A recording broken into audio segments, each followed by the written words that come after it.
Un train arrive, l'employé se déplace pour fermer le passage ferré afin que les voitures ne puissent pas traverser. Il n'arrive cependant pas à contrôler les piétons.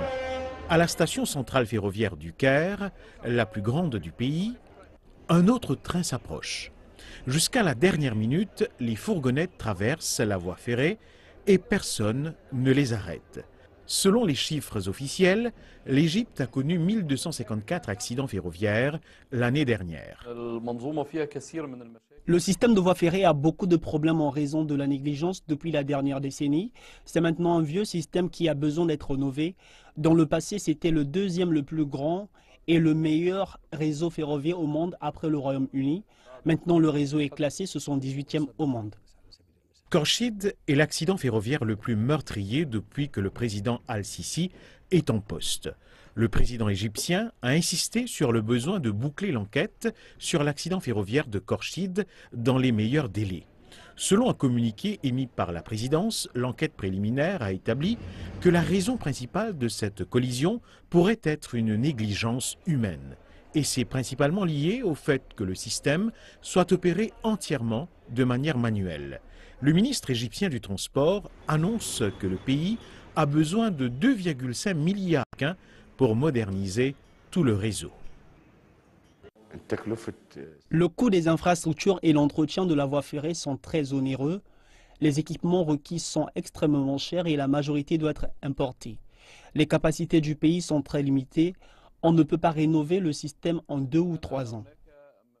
Le gouvernement a annoncé qu'il a des contraintes financières, mais en étant un expert dans le domaine, je pense que le problème principal se pose au niveau de la gestion de l'ensemble du système de transport. Nous devons être plus efficaces et capables de mieux former les employés de la voie ferrée, parce qu'en finalité, qu'importe le montant, le problème peut être résolu par des emprunts, des dons ou le financement public, comme nous avons fait avec le nouveau canal de Suez. Les experts sont unanimes à reconnaître que la rénovation complète du réseau ferroviaire égyptien est un énorme défi. Par ailleurs, certains experts pensent qu'il faut d'abord établir les priorités, car cela va sécuriser le réseau rapidement. Dans le court terme, nous devons développer le système de trafic ferroviaire, réduire le nombre de voyages temporairement pour des raisons de sécurité. Le gouvernement doit fermer tous les passages de voies ferrées créés par les citoyens eux-mêmes. L'entretien de tous les trains doit être fait régulièrement et de manière professionnelle tout en préservant les emplois et diminuer les coûts. Le réseau ferroviaire égyptien nécessite une révolution afin qu'il puisse retrouver la place prépondérante qu'il occupait jadis dans le paysage du transport. Sachez que 1,4 million de passagers utilisent le réseau quotidiennement et le système emploie actuellement 54 000 personnes et s'étend sur plus de 9 500 km.